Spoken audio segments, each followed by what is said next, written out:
Hujambo na karibu tena mtazamaji wa The World News katika kipindi hiki cha ulimwengu wa siasa. Mimi ni Adam Hussein.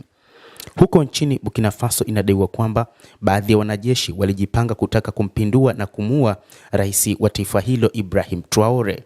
Hata hivyo, jeshi la serikali lilitumia mbinu mbalimbali, kwanza kuwatambua ni kina nani wanaotaka kufanya jaribio la mauaji kwa kiongozi wa taifa hilo la Burkina Faso, Kapteni Ibrahim Traore.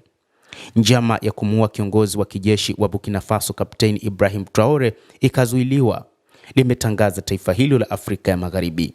Mpango huo ulikuwa umepangwa na Luteni Kanali Paul Henri Damiba ambaye ni afisa wa kijeshi aliondolewa madarakani na Traore Septemba mwaka 2022, amesema waziri wa usalama katika taarifa ya usiku wa manane.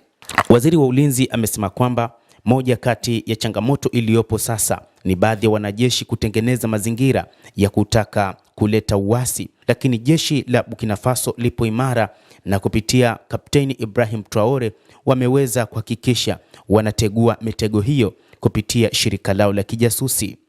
Shirika letu la kijasusi limezuia operesheni hii katika saa za mwisho. Walikuwa wamepanga kumuua mkuu wa nchi na kisha kushambulia taasisi zingine muhimu, wakiwemo watu mashuhuri, amesema Mahamudo Sana, akidai njama hiyo imeandaliwa na nchi jirani ya Ivory Coast. Hata hivyo, hakukuwa na taarifa yoyote kutoka kwa Kanali Damiba ama Ivory Coast. Tangu alipochukua madaraka, Kapteni Ibrahim Traore amekabiliwa na majaribio mawili ya mapinduzi na pia anakabiliwa na ongezeko la vuguvugu la wanajihadi ambazo zimewalazimisha mamilioni ya watu kukimbia makwao. Licha ya changamoto hizi, kiongozi huyo wa kijeshi mwenye umri wa miaka 37 ana uungwaji mkono mkubwa na amepata wafuasi wengi kote barani Afrika kwa maono yake ya umajumui wa Kiafrika na ukosoaji wake wa nchi za Magharibi. Kulingana na waziri wa usalama, serikali iligundua video iliyovuja ikiwaonyesha wapangaji wakijadili mipango yao. Katika picha hizo inadaiwa walizungumzia jinsi walivyokusudia kumuua rais, iwe karibu au kwa kuweka vilipuzi nyumbani kwake. Siku ya Jumamosi ya tarehe 3 Januari, mipango hiyo ilianza.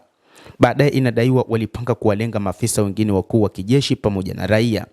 Sana amedai Damiba amekusanya wanajeshi na wafuasi wa kiraia, akapata ufadhili wa kigeni zaidi ya faranga milioni 70 sawa na dola 125,000 zimetolewa kutoka Ivory Coast, na alipanga kuangamiza kambi ya ndege zisizokuwa na rubani nchini humo kabla vikosi vya kigeni kuingilia kati. Tunaendelea kufanya uchunguzi na tumewakamata watu kadhaa. Watu hawa watafikishwa mahakamani hivi karibuni, waziri huyu amesema kupitia televisheni ya taifa.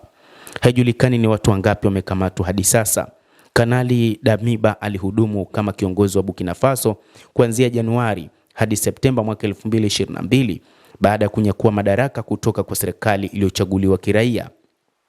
Baada ya kufukuzwa, alikwenda uhamishoni katika nchi jirani ya Togo, na akasema katika ujumbe uliochapishwa kwenye mitandao ya kijamii kwamba anamtakia mrithi wake kila laheri.